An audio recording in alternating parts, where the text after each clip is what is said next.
Salt Bae isn't everyone's bae anymore. Salt Bae.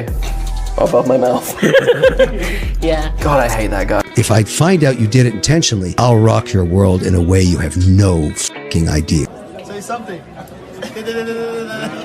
It feels almost surreal. The man who once sprinkled salt with the flick of his wrist, who turned a single gesture into a global empire, is now facing the collapse of everything he built. Salt Bae, once celebrated, once adored, isn't just losing influence online. He's being shut out, banned, rejected. His restaurants are closing. His reputation is in ruins, and the same internet that crowned him a king has now turned him into a public villain. Protests outside this Brickell Avenue restaurant today. I must confess, until a day or so ago, I had never heard of the celebrity chef Salt Bae. And the question everyone keeps asking is simple. Is this the end of Salt Bae? Is he permanently banned from America, from Europe, from the very industry that made him a star? Or is there still a chance for redemption? Stay with me, because the truth is darker, uglier, and more dramatic than you might think. Salt Bae's empire of steakhouses, known as Nusret, was once a playground for celebrities and influencers. It's the man. But now, it's a battlefield, a target for critics, regulators, and even his own customers. He isn't just no longer an internet celebrity, he's something worse. He's a cautionary tale. Videos are surfacing everywhere. Customers, food critics. Salt Bae. Above my mouth. Yeah. God, I hate that guy. I went on Deliveroo and I saw that his restaurant was on Deliveroo. I was like, okay, I'm gonna just buy and try this 60-pound hamburger. Right. And it was delivered. You can tell that a burger is just not good. Okay. Wrapped in gold. I don't know. Wrapped in gold? Wrapped in a gold thing, not literal gold. Salt Bae could beat Spider-Man in a fight. Strongly agree. He probably could. He probably could. Just because I would wither at the Yeah, at his you'd presence. cringe. I would cringe to death. Even investors exposing the shady practices behind the golden steaks and the flashy presentations. And then came the warning shots from people with real influence. Kevin O'Leary, yes, Mr. Wonderful from Shark Tank, publicly spoke out about overpriced restaurants scamming their customers. And though he didn't name names, everyone knew who he was pointing at. He described an expensive night out in Miami, where he split the bill at a famous restaurant, a triple charge for wine. An error, they said, but O'Leary made it clear if it was intentional, he'd blow the whistle, loudly.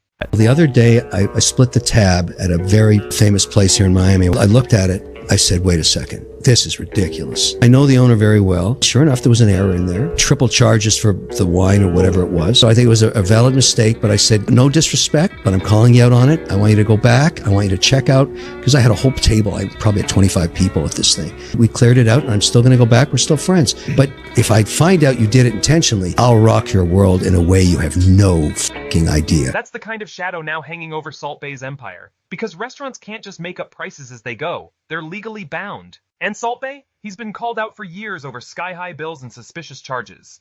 Another clip showed a receipt $31,000 for dinner. And the worst part, that wasn't even Salt Bae serving the food. It was a look-alike. Fake Salt Baes hired to sprinkle salt in his absence. Here's the reason I would never go back to Salt Bae's restaurant. You see, me and Nick DiGiovanni arrived in the restaurant all happy. And then we find out the price.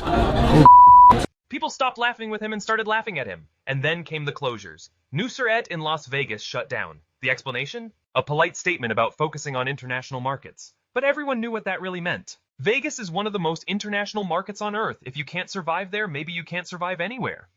So the whispers grew louder. Maybe Salt Bae isn't coming back. Maybe this is it. My steak was definitely overpriced, and my dessert was really overpriced. Now it's true, there are some unique courses on Salt Bae's menu, but they're just so expensive. But closures weren't the only problem. Lawsuits began stacking up 7 in total. Former employees came forward, servers, managers, even sommeliers, accusing Salt Bae of wage theft, illegal tip sharing, discrimination, sexism, retaliation. The picture they painted wasn't of a glamorous empire, but of a toxic workplace. One where workers were silenced, mistreated, and underpaid.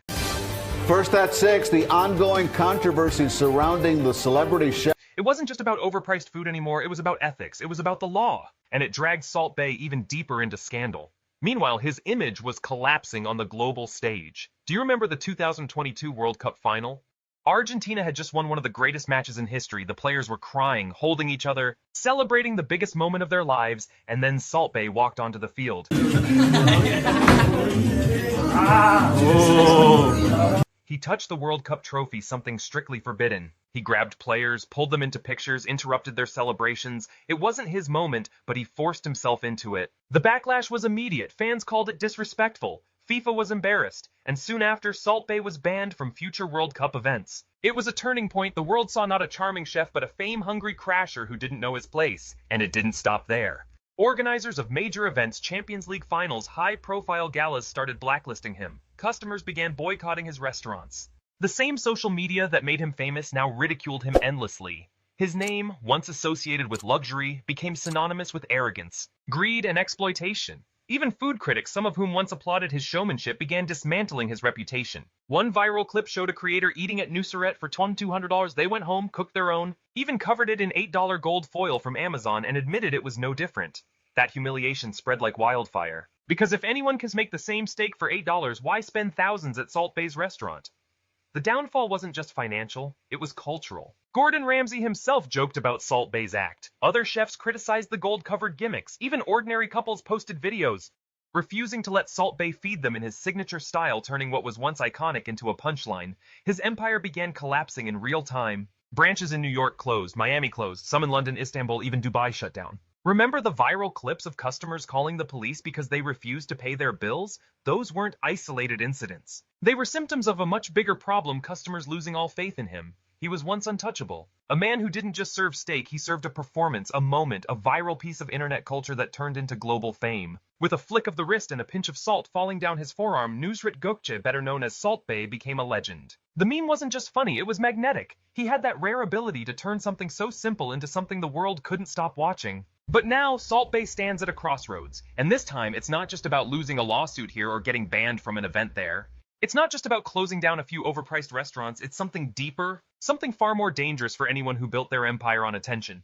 He's losing the one thing that mattered most: public fascination. See? Scandals eventually fade, lawsuits get buried in court files, restaurants can shut down and later reopen. But when the public turns its back on you, when the same people who once couldn't get enough suddenly decide you're no longer worth their time, that's a wound that never heals. And for Salt Bae, that wound is wide open.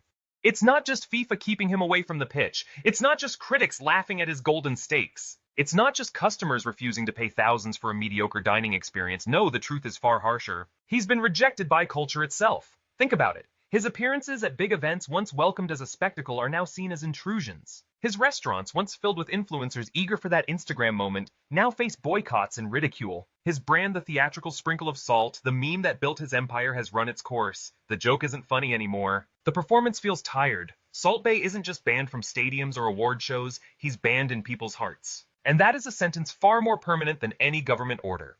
So let's ask the question people whisper. Is he permanently banned from America? On paper, no. There's no legal order keeping him out, no law preventing him from setting foot in New York or Los Angeles. But in reality, the answer feels different. The truth is harsher. Because what he's really facing is something money can't buy his way out of: cultural exile. And once you've been exiled by the very culture that made you a star, there is no comeback tour, no viral trick to save you, no amount of gold-covered steak to win people back. This is the downfall of Salt Bae. Not because he ran out of money, not because he ran out of steak, but because he ran out of trust. And trust, once gone, cannot be cooked back onto the plate.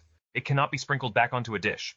It cannot be bought with flash or theatrics. That is the ingredient Salt Bae forgot about, the one he overlooked while chasing fame, chasing attention, chasing the illusion of greatness. He thought the salt was the magic. He thought the performance was enough. But the real secret wasn't in the gesture, it was in the belief people had in him. Now that belief is gone, and in this world, where fame is as fragile as a flick of the wrist, Salt Bae has discovered the harshest truth of all. When the public decides they're done with you, it's forever. No encore, no redemption arc, no sprinkle to bring it back. This isn't just a ban, it's the end of an era. The story of Salt Bae doesn't fade out with silence. It crashes. Dramatically, with the sound of doors closing and lights dimming on a man who flew too close to the spotlight. And when the spotlight burns out, no one's looking anymore. That is the downfall of Salt Bae.